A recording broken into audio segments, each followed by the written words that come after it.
함께 볼 말씀은 여러분 잘 아시는 돌아온 탕자의 비유, 예수님이 하셨던 비유의 말씀입니다. 유대 율법에서 보면 아버지의 재산의 3분의 2는 장자의 것입니다. 그리고 또 3분의 1은 차자에게 물려주게 되는 그런 율법들이 있어요. 그래서 그 둘째 아들이 그 3분의 1에 대한 재산을 달라고 아버지에게 요구하고 있는 겁니다. 아버지 어떻게 합니까? 아버지는 그 아들의 요구에 그냥 그렇게 분깃을 나누어서 그 아들에게 줍니다. 아버지가 현역에서 은퇴했을 때나 가능한 일이고, 아버지가 자발적인 의사가 아니면, 아버지가 의지가 아니었으면 상속은 이루어지지 않습니다. 그러니까 아버지가 아들을 지극히 사랑하는 그 마음에서 아버지가 아들에게 선물을 준 거예요. 근데 아버지의 그 권위에 도전하듯이 아버지의 그 다스림을 거부하고 나름대로 자기 생각대로 나는 자유를 얻으러 내 생각대로 살겠다 하면서 그 재산을 가지고 멀리 떠나게 되는 거예요. 방종하게 되고 거기서 타락하게 되고 거기에서 완전히 아버지와 분리된 삶을 살게 되는 거예요. 이 이야기의 주인공은 누굽니까? 돌아온 탕자입니까? 그렇지 않습니다. 여기에 주인공은 아버지가 주인공이에요. 아버지가 아들을 사랑하는 마음, 아버지가 아들을 기다리는 마음, 아버지가 아들에게 대한 여러 모습에서 하나님의 사랑을 만날 수 있는 거예요. 주인공은 아버지예요. 돌아온 탕자 비유로 우리가 여러 가지 이야기를 듣게 되는데 우리 가운데 가르쳐준 교훈들이 있는 것 같아요. 몇 가지 보면 인생은 하나님을 떠나서부터 거기에서부터 문제가 발생하게 되는 거예요. 하나님을 떠난 순간부터 문제가 발생해요. 13절에 보니까 그렇게 말해요. 그 후 며칠이 안 되어 둘째 아들이 재물을 다 모아가지고 먼 나라에 가 거기서 허랑방탕하여 그 재산을 낭비하더니라고 말해요. 재산을 가지고 그리고 먼 나라에 가서 허랑방탕하게 살아갑니다. 여기서 중요하게 봐야 될 단어가 있는데 먼 나라예요. 먼 나라. 먼 나라가 뭐예요? 거리가 먼 나라일까요? 그렇지 않습니다. 아버지에게서 떠난 것을 의미하고 있어요. 정신적으로, 의식적으로, 신앙적으로 더 이상 아버지의 간섭이나 아버지의 잔소리나 완전히 독립되어서 내가 아버지와 분리된 삶을 살겠다라고 말하고 있는 거예요. 그때부터 어떻게 돼요? 허랑방탕하여 재산을 낭비하게 되는 겁니다. 둘째 아들 그 아버지의 말씀, 하나님의 말씀 심히 불쾌하게 여기고 그 말씀을 받아들이지 아니하고 하나님과 함께 연결된 삶을 싫어하는 자기 교만이 그 안에 가득가득 채워진 거예요. 그러니까 나는 하나님과 분리되겠다, 나는 아버지와 분리되겠다라고 선포하고 떠나버린 거예요. 그때부터 문제가 생기기 시작한 거예요. 허랑방탕하게 살기 시작했고 그리고 나누어졌던 그 재산이 완전히 낭비되어지게 되는 겁니다. 사랑하는 여러분, 우리의 삶의 모습 가운데 분명히 비극이 시작돼요. 우리의 삶 가운데 언제 비극이, 배고픔이, 고통이 시작되냐면 하나님에게서 떠났을 때. 더 중요한 건 뭐냐면 내 아픔과 내 고통과 내 괴로움, 이것이 왜 진행되는지를 모르는 거예요. 내 생각이 앞서다 보면 내 마음과 생각들이 그냥 삶을 중심으로 끌고 가게 되면 내 문제가 왜 생긴지를 모르는 거예요. 오늘 둘째 아들은 그것이 문제예요. 아버지에게서 완전히 떠나려고 했던 마음, 떠나서 삶을 내 생각대로 살려고 했던 그 생각이 자기의 삶에 여러 가지 비극의 문제로 다가오게 되는 거예요. 그럼 어떻게 됩니까? 재산 다 낭비하고 그리고 허랑방탕하게 살다가 어쩌면 완전히 비극의 자리에 나앉게 되는 거예요. 유대인들이 가장 싫어하는 것이 뭐냐면 돼지고기예요. 돼지고기, 돼지를 치는 그런 자리에까지 내려가게 되는 거예요. 거기에서 돼지가 먹는 그런 밥을 먹을 만큼 그의 신세가 완전히 나락으로 떨어져 버리게 됩니다. 이유가 뭐예요? 이유는 아버지에서 분리됐다는 거예요. 하나님에게서 떠나버렸다는 거예요. 그래서 그의 삶이 그렇게 비참한 삶을 살게 되는 겁니다. 또 우리 인생 가운데 분명히 깨달아야 되는 것이 있는데 그 죄악의 자리에서 돌이킬 때, 내가 뭔가 잘못되었구나라는 사실을 알고 다시 원래의 자리로 아버지와 함께하는 거룩한 자리에 설 때, 그때 우리에게 소망이 있는 거예요. 제가 어제도 말씀드렸습니다마는 오늘 말씀에 보면 17절에 그렇게 말해요. 이에 스스로 돌이켜 이르되 내 아버지에게는 양식이 풍족한 품꾼이 얼마나 많은가, 나는 여기서 줄여 죽는구나 라고 말해요. 스스로 돌이켜, 자기의 삶의 처지의 형편을 보고서 스스로 돌이켜 깨닫는 거예요. 여기서 스스로 돌이켜다라는 말은 그냥 스스로 돌이켰는가 보다라는 것이 아니라, 헬라어의 원어에 보면은 그 뜻은 기절했다가 다시 회복되는 거예요. 그러니까 죽었다가 완전히 기절했다가 정신이 들어온 거예요. 그러니까 우리의 삶 가운데 분명히 사람은 하나님을 떠나서는 우리의 삶을 살 수가 없는 거예요.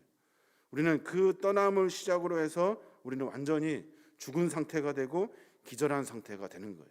그때 스스로 돌이켜서 허랑방탕한 생활을 다 접고 깨닫고 다시 정신 차려서 하나님 아버지께로 가야 하는 거예요. 그때 소망이 있게 되는 거예요. 어쨌든 집 나간 둘째 아들은 자신이 처한 비참한 상황에 이르러서야 비로소 자기가 지금 얼마나 정신없이 생활했는지를 깨닫게 된다는 거예요. 둘째 아들이 당한 궁핍한 그 처절한 그 생의 실패는 하나님과의 완전한 분리에서 시작되는 거예요. 자기 잘못을 깨닫고 돌이켜서 다시 하나님 앞에 서는 것, 이것이 가장 중요하다는 겁니다. 참된 회개는 인간을 상대하는 것이 아니라 하나님을 상대하여 내 죄를 다 내려놓고 하나님과 다시 관계를 맺어 가는 거예요. 그저 내가 회개합니다 입술로 하는 것이 아니라 다시 하나님의 자리에, 다시 아버지와 함께하는 거룩한 자리에 서는 거예요. 스스로 깨닫고 다시 아버지께 나아가서 자신의 삶의 모습을 바꿔내는 것이 회개예요. 죽었다가 정신 바짝 차려 이제 똑바로 사는 것, 이것이 회개라고요. 둘째 아들은 지금 그 일을 하고 있는 거예요. 인생 가운데 언제가 가장 행복할까요? 언제가? 돈이 많을 때가 행복할까요? 뭐가 요리 잘 됐을 때가 행복할까요? 그렇지 않아요. 인생에 가장 행복할 때는 하나님 품에 안길 때가 가장 행복해요. 오늘 둘째 아들 보니까 아버지에게 찾아갑니다. 걱정이 있어요. 그런데 과연 아버지가 나를 맞아주실 것인가? 나를 혹시 너 나쁜 놈, 이렇게 너 죄 지은 놈이라고 하면서 혹시 매질이나 하지 않을까 걱정해요. 그럼에도 불구하고 아들은 아버지에게 한 걸음 한 걸음 나아갑니다. 아버지의 사랑이 여기에 잘 표현되어 있는데 아들이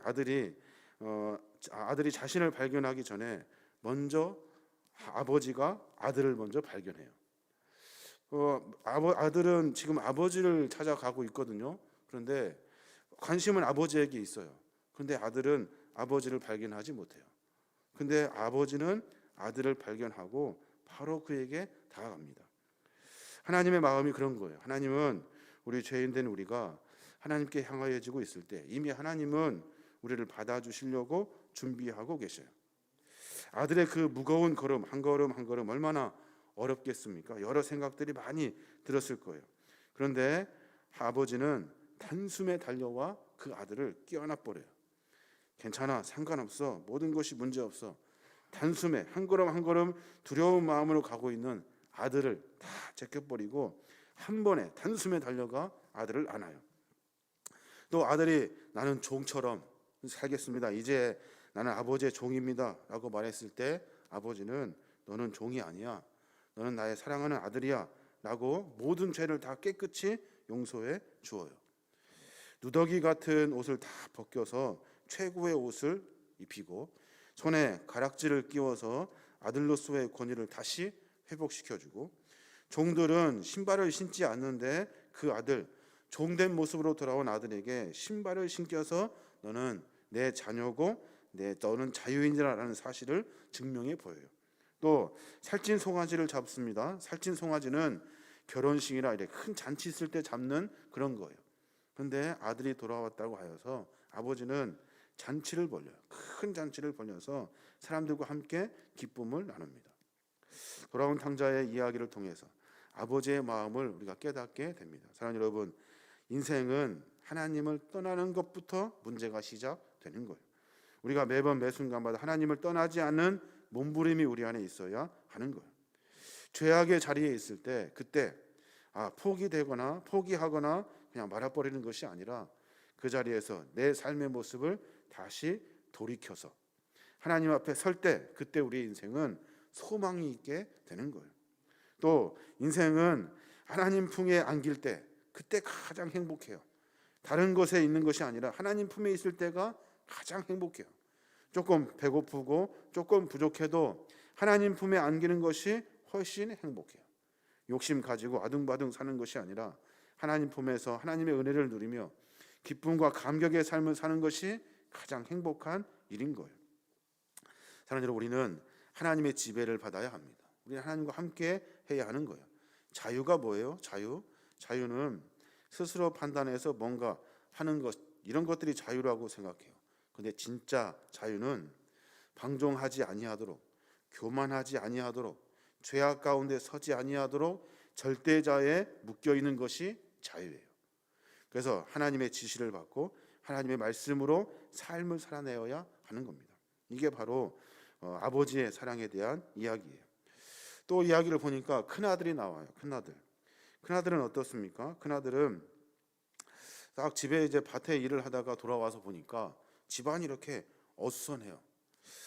그래서 종을 불러다가 이게 무슨 일인가 하고 물어요. 이 장면에서 어떤 생각이 드냐면 큰아들은 늘 아버지 집에 있었어요. 아버지와 함께 살았어요. 아버지의 일을 도왔어요. 그런데 아버지와의 관계가 좋지 않아요. 집안에 무슨 일이 있으면 누구한테 가야 돼요? 아버지한테 가야 돼요. 그런데 큰아들은 종을 불러요. 종을 불러서 어떤 일인지에 대해서 물어요.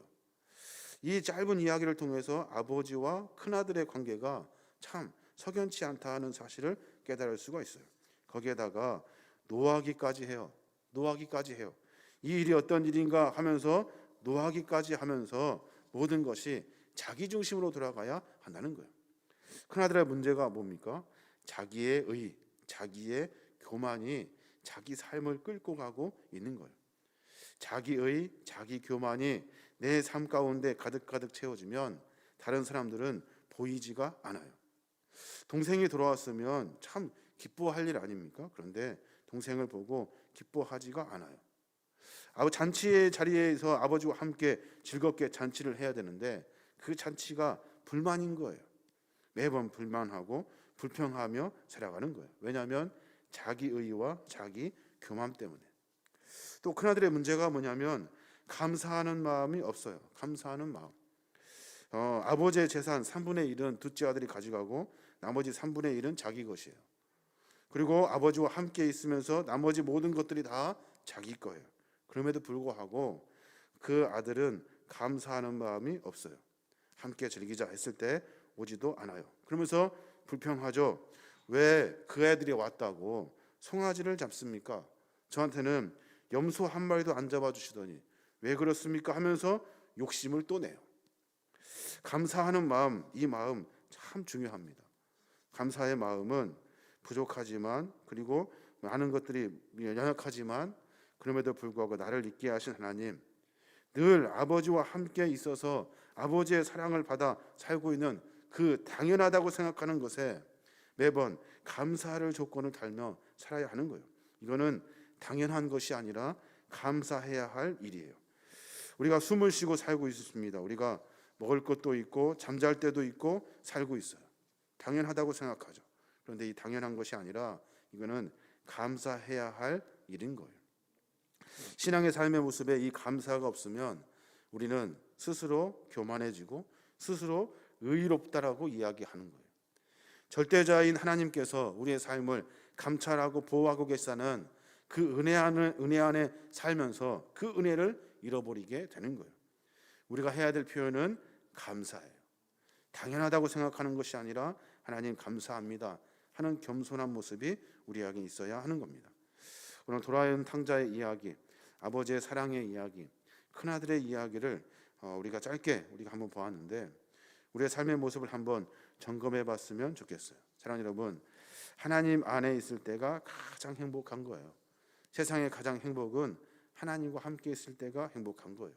내 생각이 아무리 앞서고 아무리 좋다고 똑똑하다 하여도 하나님과 함께 하는 것이 좋고, 당연하다고 생각하는 것들이 아니라 감사할 수 있고 내가 하나님께 영광을 돌릴 수 있는 믿음의 삶을 살아야 하는 겁니다. 그래야 나뿐만이 아니라 우리의 이웃들도 보게 되고 우리의 삶에 하나님의 은혜로 말미암아 삶을 만들어가게 되는 거예요.